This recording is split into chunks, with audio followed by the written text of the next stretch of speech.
მოდით ახლა გავაკეთოთ მოკლე მიმოხილვა ტომ კლარკის ლიკვიდების შესახებ. თქვენ უკვე იცით, რომ ტომ კლარკი იწარმოება გერმანიაში და აწარმოებს პრემიუმ ხაზს.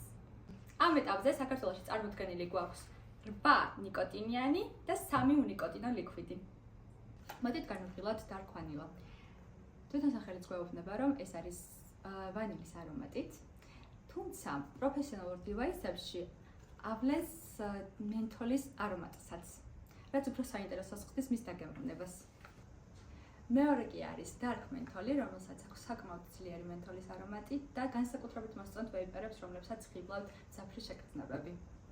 მესამე ასევე მენთოლის კატეგორიიდან არის flower rausch-ი, რომელსაც უფრო ტრადიციული მენთოლის არომატი აქვს, მასში უფრო მეტად იგრძნობა პიტნის და სხვა მცენარეების არომატი. მეოთხე კი არის კლასიკი, ტომ კლარკის პირველი ლიკვიდი, რომელშიც გაერთიანებული არის 12 ბაზა. ეს ლიკვიდი ყველა დროის ფავორიტი ლიკვიდი არის თავისი გემოვნებით თვისებებით. მეხუთე არის უტოპიუმი, რომელიც განსაკუთრებით პოპულარული არის ინტენსიურ მწვერვალებში, მას აქვს ხრმა და კომპლექსური გემო თამბაქოს არომატებით. მეექვსე არის შურკა, ესეც თამბაქოს არომატით არის, თუმცა ნაკლებად ინტენსიურად იგრძნობა თამბაქოს გემო, ამიტომ ძალიან კარგი არის ყოველდღიური გამოყენებისთვისაც.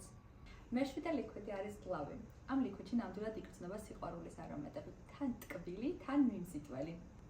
ეს ლიკვიდი აერთიანებს ხილის არომატებს, რომელიც თან სუბუქ და თან სასიამოვნო გამოცდილებას უწყობს ხელს. ყველაზე მოჩამოთვლილი ლიკვიდი შეიცავდა 6 მგ ნიკოტინს, თუმცა რადგან ტომ კლარკის ლიკვიდებში გამოყენებული არის სუბთან ნიკოტინი, ნიკოტინის გემო ინტენსიურად იგრძნობა. ბოლო ნიკოტინიანი ლიკვიდი გახლავთ რაუჩინგი, რომელშიც გამოყენებული არის 12 მგ ნიკოტინი. აქ ნიკოტინის გემო ბევრად ინტენსიურად იგრძნობა, ნიკოტინის გემოსთან ერთად თან მიღებული არის თამბაქოს და ხის არომატები.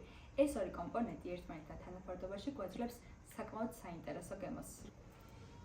აქ კი გვაქვს ლავის, dark menthol-ის და რაუჩინგის უნიკოტინო ვარიანტები, რომლებიც გათვლილი არის იმ ადამიანებისთვის, რომლებსაც არ სურთ ნიკოტინის მოხმარება, თუმცა სურვილი აქვთ შეიგრძნონ ტომ კლარკის პრემიუმ ხარისხი.